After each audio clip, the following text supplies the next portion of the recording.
Well, hello everybody. I'm absolutely delighted to welcome you to our next talk, and particularly pleased to welcome Richard Kirk, who's CEO of PolyPhotonix, and he is going to give us a fascinating talk on saving sight with OLED light. So I'm now going to click out, and I'll click back in when we've got 5 minutes to go.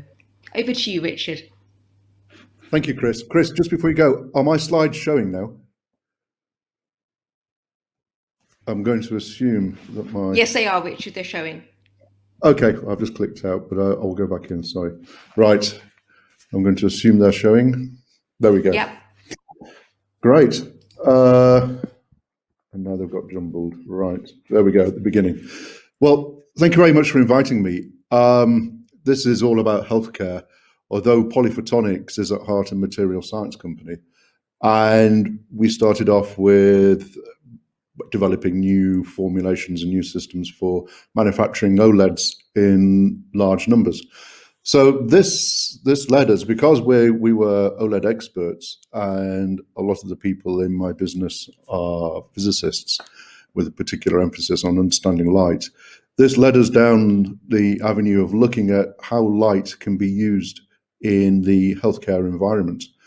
And we came across some very early studies looking at bio-photonics. And when we started this 10 years ago, it really wasn't understood at all. And I think we were probably one of the very first companies really to put any proper research and any proper money into it. So we're now 10 years down the line. We've spent many, many millions developing clinical data.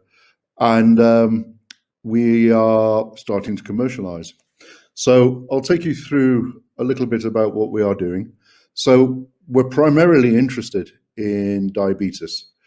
And diabetes is, as we know, a global epidemic. It's the numbers are horrific. You can pretty much pull out any kinds of numbers. We tend to go World Health Organization.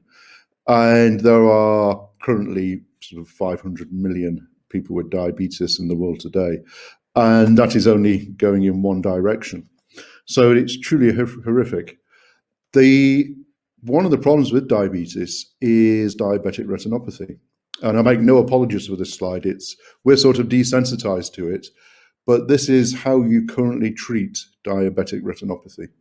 So diabetic retinopathy is a consequence of diabetes.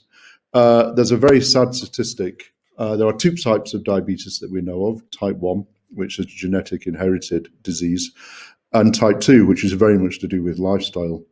Almost 90% of type 1s will at some point develop diabetic retinopathy during their life.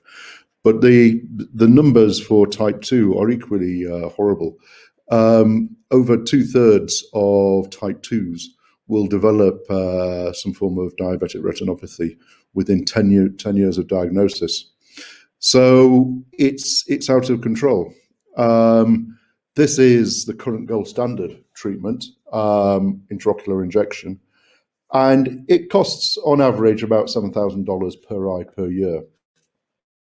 Double that for the eyes.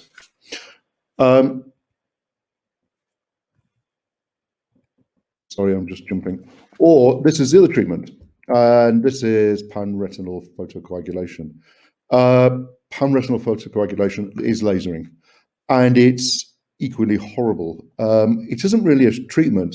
What it does is delay the inevitable onset of the disease, and what the ophthalmologist will do is laser burn a very small area of the retina, in effect cauterizing the leaky blood vessels.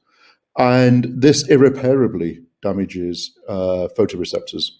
So when a patient has received a number of these treatments, and they can receive up to 2 or 3 a year, but when they've received a number, a dozen or so, they lose their night vision because you're primarily damaging or burning. And this is the gold standard treatment for most people in the world.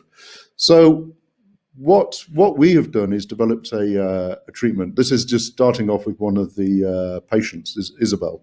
And Isabel was our very first patient, so I got to know her quite well.